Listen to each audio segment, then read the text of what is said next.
Click the subscribe button, hit the bell icon to never miss another update.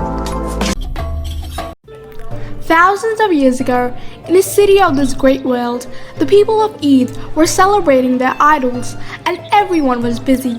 Suddenly, a man said loudly, "O people, listen.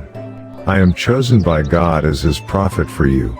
I have come to tell you, from now on, do not worship idolatry and only worship the one and only God." The rich elites asked one another, "Who is this man? What does he say?" Prophet Nuh said, "These gods that you worship are false." One of the nobles shouted, "This is Noah, O people! He is a liar, because he is a carpenter and not a prophet of Allah. Do not listen to his words." The next day, Prophet Nuh again invited people to worship a single God, but only a handful of poor people listened to his words. Many years passed by. Nevertheless, Prophet Nuh continued to invite the people to the religion of God, and said to them, "If you do not abandon idolatry, God will send you a great and severe torment."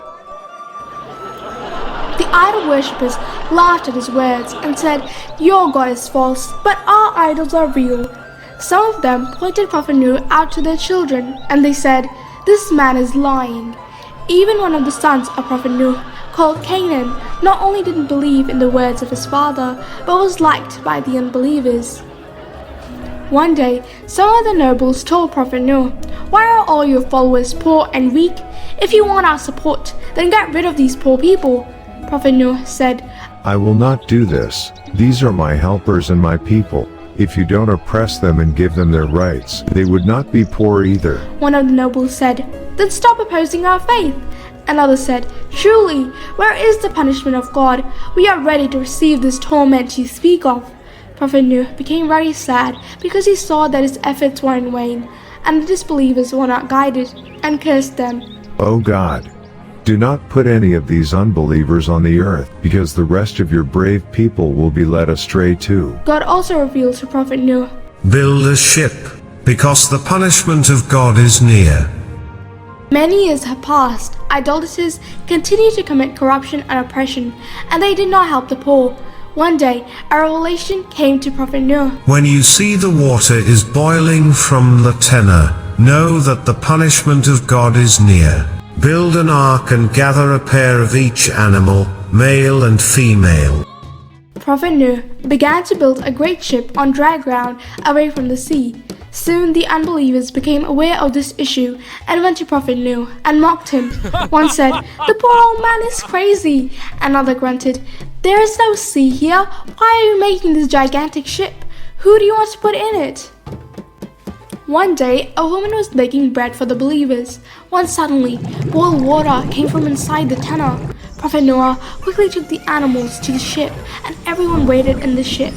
The clouds darkened, and the wind blew terribly, and the sky thundered terribly. The rain plummeted, and the water boiled from the ground. Little by little, the ship shifted from its place and floated on the water. All the people shouted out of panic and ran away to find a safe place. Their efforts were useless. It was not until the tumultuous waves broke everything underwater that suddenly Prophet Nuh saw his son Canaan and shouted, "My son, come and believe. Come onto the ship." "I do not need your ship," exclaimed Canaan. "I will go to the top of the mountain. It is safer than this stupid ship." But at that very moment, a long wave took Canaan underwater and drowned him. All the people drowned, except those on the ship. After 40 days and nights, the rain stopped. The ship rested on a high mountain called Judy. Prophet Nuh, with the help of his companions, took the animals out of the ship. They started a new life, calmly and without any infidelities. They created beautiful fields and gardens. They built many houses and continued their lives comfortably and happily. The end.